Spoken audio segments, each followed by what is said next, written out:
Hey there, it's Liz Reese, your favorite loan lady. I wanted to talk to you today about 2-1 buy downs. If you're a real estate agent, this is really important for you to understand how this works because it involves strategy and how you write up your purchase contract.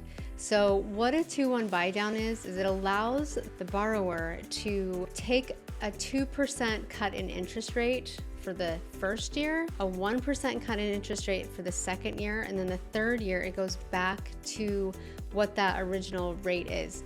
Now, the hope is that as we go into a recession and rates come down in a recession, that we'll be able to refinance them out of this loan.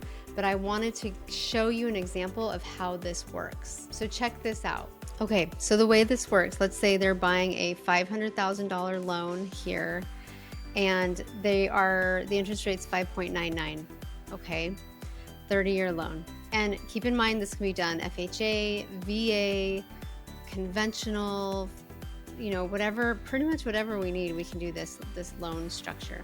So what we do is we have in the rate, and the first year one, the rate is 3.99.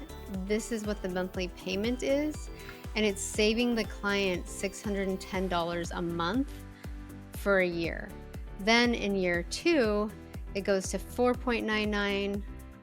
It saves them this much a month for year two. So this is the total savings for the year. That amount the first year, this amount the second year. So when you add those two things together, this is what the savings is to the client. This is what you have to ask the seller to give a credit for to do the 2-1 buy down. The borrower cannot pay for this. It has to be the seller. This is for the 2-1 buy down. This is how it works. Seller pays for it.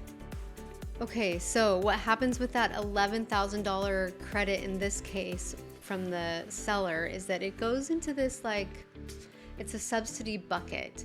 And when the buyer makes their payment, that discounted payment, that goes to the lender, and then the lender's taking out of that bucket the difference and applying it to the payment, and the total payment's getting made.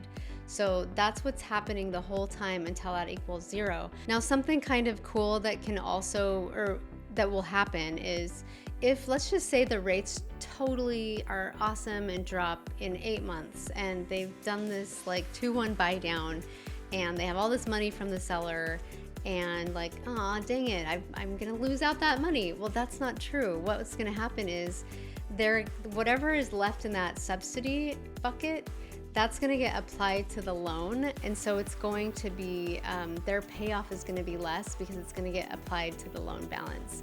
So they don't lose that. So that's pretty awesome. It's important to know that the borrower still gets qualified on the higher rate. So it isn't like, I was asking my rep, how is this not like 2006, 2007? And this is why, because they get approved at the higher rate. If you have more questions about a 2-1 buy down option for your buyers, let me know. I would be happy to walk you through this calculation, this Excel spreadsheet that I have. We can just plug in the numbers and we can get exactly what it is that you need to ask for from the seller. So anyway, okay, you guys have a great weekend.